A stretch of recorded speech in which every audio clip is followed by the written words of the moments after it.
Hey guys, what is up, and I welcome you to a new episode of the League of Myths series. Please don't forget to throw in a like if you do end up enjoying this episode. And without much further ado, let us go straight to the first myth.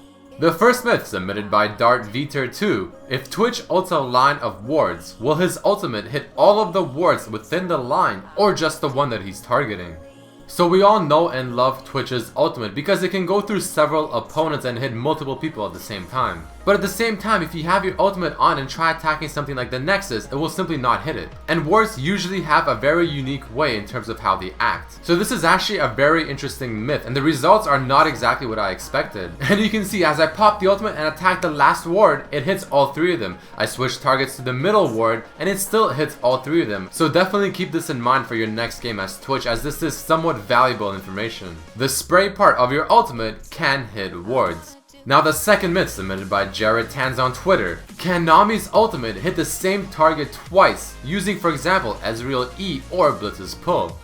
So for this one, we decided to try two test case scenarios. In the first one, we're using only what a champion has for himself, in this case Ezreal's E and his flash. As Nami hits me with her ultimate, I use my E and flash to cover as much distance as I can, trying to get back under the wave, and as I do, it does not hit me again. But maybe I didn't cover enough distance fast enough, so this is where Blitz comes in.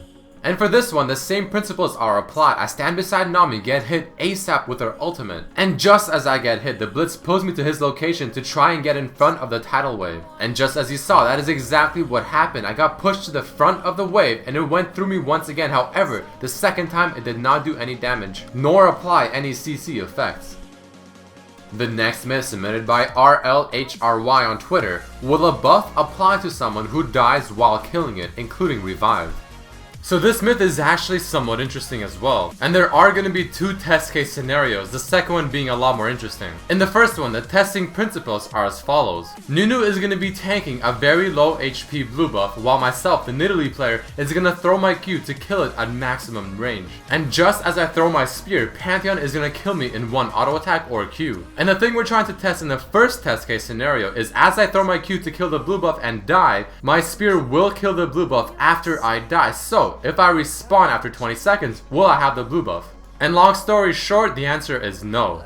In the second test case scenario, the principles are the exact same. However, this time, as I throw my spear and die, the goal is to use revive before my spear hits the blue buff. And just as it happens, I throw my spear, Pantheon kills me, I use revive, all while the spear is still flying to the blue buff, and as I revive in base, the spear finally kills the blue buff, and there you go, the buff finally transfers to me, even though I'm on the other side of the map. And the final myth, submitted by Syndra Zed. Can Zed stack up his Deathmark ultimate damage while Kayle pops her ultimate? So we know Kayle's ultimate does stop damage, but the question is, will the damage that Zed does to Kayle while his Deathmark is on her still apply to the Deathmark, but not exactly straight to her HP? So here we simply did a basic Deathmark to see how much damage it does, and it was 89.